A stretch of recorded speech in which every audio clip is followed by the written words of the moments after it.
Gawa tayo ng chop suey, guys. Eto na po.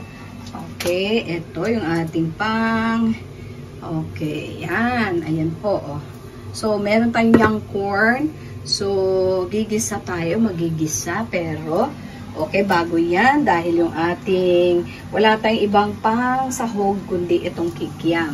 So, kikiam, piprito muna natin.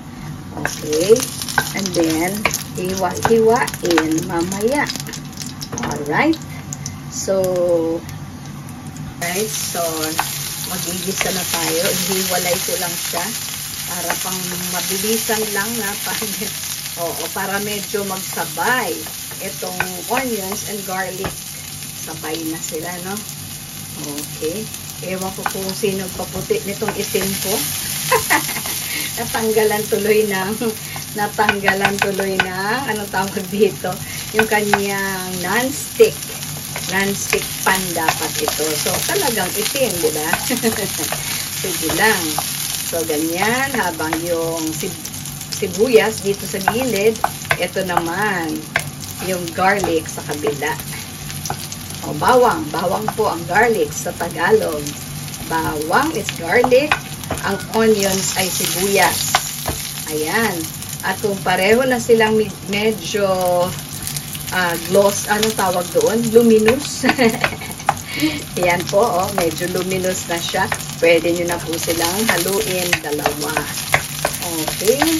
So, teka lang po. At yung ating kikiam ay hiwain muna natin. Guys, divided by 2 lang naman yung ating kikiam. Not so much. Hindi naman po masyadong marami ang ating niluluto at konti na po kami sa aming family. ayan guys, no? So, ihalo na natin itong lahat ng yan bago natin lagyan ng sabaw para ito ay maluto.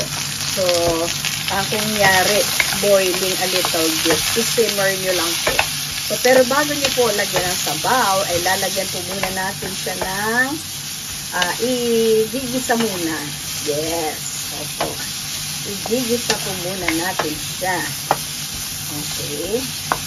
Tapos, sasabawan natin.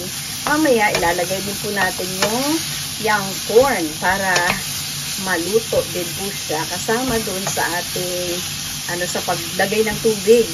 Okay, boiling. Ano po ito? Simply chop suey. Ayan. Ayan na guys. Ayan, ang young corn.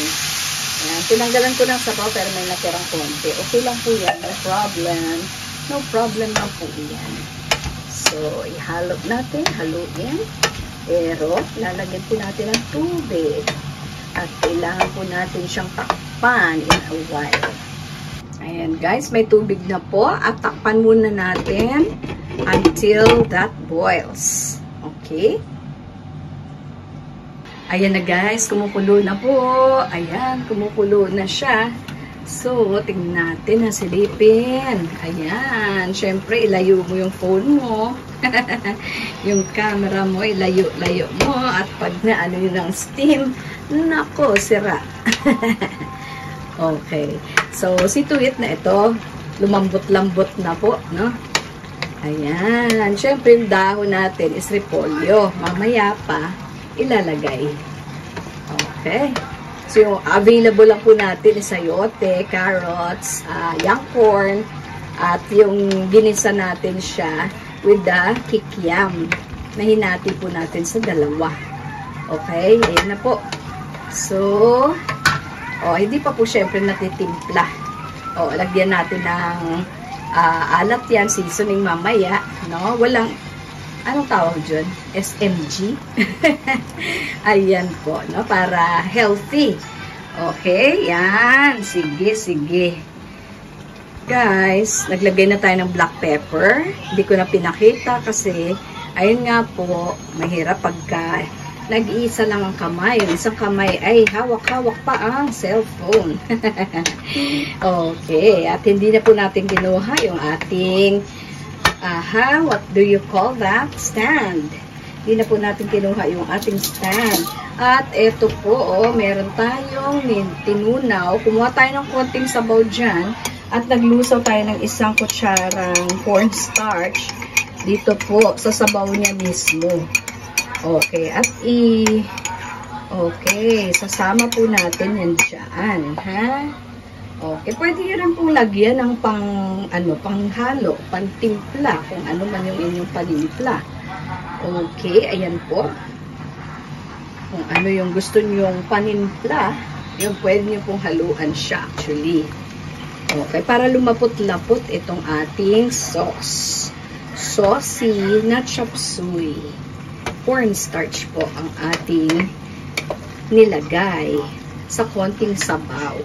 Okay? At mamaya po natin aasnan. No? Lalagyan ng asin. Pwede nyo lagyan ng paminta, more paminta, asin, or kung ano man yung pampasarap ninyo. Ako po hindi ko na minamagic.